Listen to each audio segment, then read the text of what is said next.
It's really, really impressive to see that. Because there is a saying, when the going gets tough, the tough get going. When the going gets tough, the tough get going. Exactly. And what does that mean? When the situation is tough, those who are born tough are going to make it successful.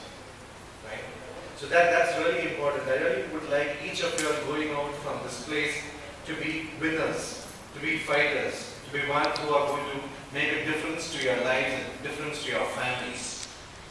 I will probably use this opportunity to kind of talk about a true story I read recently in the newspaper. Do you all know Sudha Murthy? Have you all heard of Sudha Murthy? Yes. Exactly, right? So Sudha Murthy, I don't know if you all know this, she writes a lot of books. She writes books in Kannada and in English. And there is one book which recently was published. So there was this beautiful incident which she recounts in that book. So she was boarding a train from Gulbarga. Anyone know here from Gulbarga? Yeah? Okay, don't be shy guys, come on. Gulbarga is good. So she was boarding a train from Gulbarga and traveling down to Bangalore. She got into a second-class compartment and it was late in the evening. And as you know over there in North Karnataka, because it's really hot and the land is quite dry, it becomes difficult to pursue cultivation. So during the summer months, a lot of people travel down from North Karnataka to Bangalore seeking for jobs. And once the rains come in, then they go back to their land for cultivation. So the train was quite crowded. She boards the train and there's a lot of people. I mean, so those are second class and people are supposed to have reserved tickets. You know how it is in our trains. It's packed with people who don't have reservation. It's packed with people who don't have tickets. So the TT comes around and he comes to collect the ticket. And each one of them hand over their ticket. Some have reservations, some don't. Sudha gives her ticket and he takes it. And so he does, so everyone else in that compartment. And then he turns to her and says, "Where is your ticket?" And she says, "Sir, but I just gave you my ticket." He says, "No, not you." And he points to a person below her. And then she realizes below the berth she was sitting on, there was actually a girl hiding over there. A girl was hiding over there. And she bends down and sees this girl. The GT says, "Come on from there." He drags her out. And when he looks at this girl, what do you see? You see a girl who is probably 13 or 14 years old, wearing torn, dirty clothes, hair is not combed, and her eyes show that she has been crying, and she's very sad. So he says, "You need to get down, I'll hand you over to the police, and you will be getting on the train at the next station." So Sudha feels really touched and moved by this incident in her life, and she's like, "No, this is really sad. I don't want this to happen." She says, "Sir, I will pay for her ticket." He tells her, "Madam, you know, there are many people like this. They don't have any goal in life. They don't have any plan in life. They just travel around in trains. They get off at some other station and go somewhere else.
So they take her to the shelter and she gives her some money and says, okay, now let her pick up some new clothes and start eating normal food. A few weeks later, Sudha returns to the shelter. She's not sure if the girl is going to be there or the girl has run away. Thankfully, the girl is there. And she's looking much better now with new clothes. Sudha then goes and speaks to the person who's running the shelter. Ram is the person who's running the shelter. And he asks, oh, what do we do? So he says that during the last 2-3 weeks it's been great because Chitra has been cleaning the place, helping everyone, teaching a lot of the children over here. And apparently she was a good student, but because of her circumstances at home, she had to stop schooling. So she is very keen to go to school, to high school. Can we support her? So Sudha says, I am ready to support her education, provided she studies and stays in the shelter. So from then on, this girl Chitra starts going to school and attending classes. Sudha keeps in touch with the person running the shelter, Ram and Chitra, from time to time. A few years later, this girl has passed her 10th standard and she's got a very good score, she's got 85%. Sudha is very happy. She asked this girl, what do you want to do in life? Would you like to do a degree in engineering, become an engineer? She says, no, Akka, I want to do a diploma. She says, why a diploma? I'm ready to support your engineering. She says, no, because I want to stand on his feet soon. Sudha understands the context, why she wants to do that. Because she wants to become self-independent. So she says, okay. So she goes and studies her diploma. 3 years later, she's cleared her diploma and got a good score.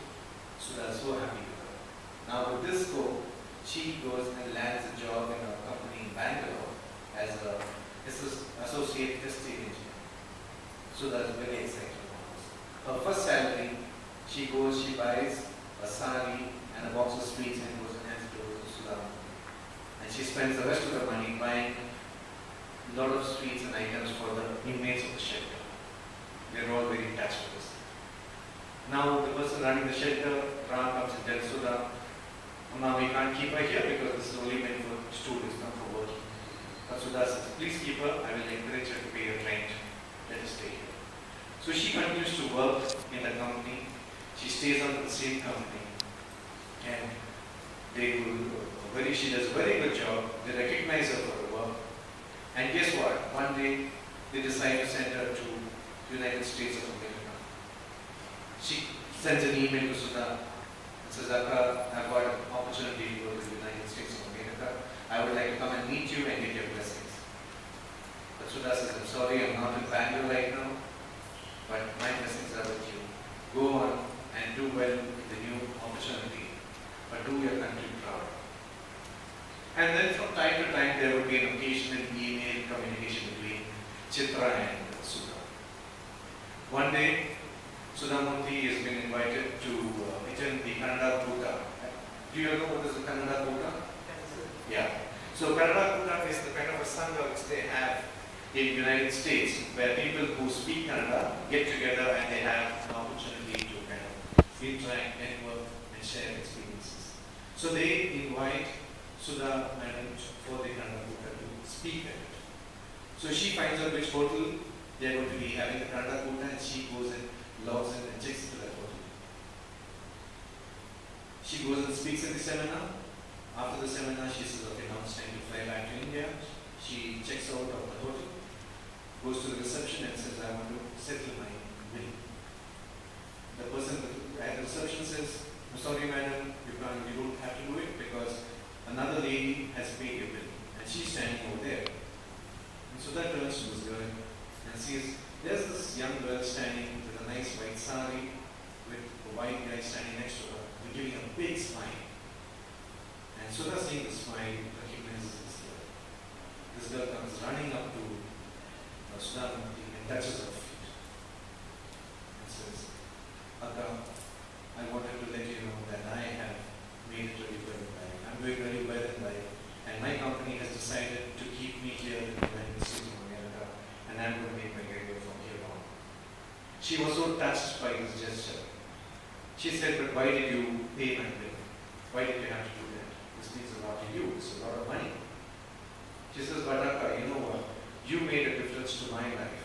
You helped me that day. You touched my life. If you didn't do that, I would have probably been working as maybe as a maid, or I would have probably been a runaway kid,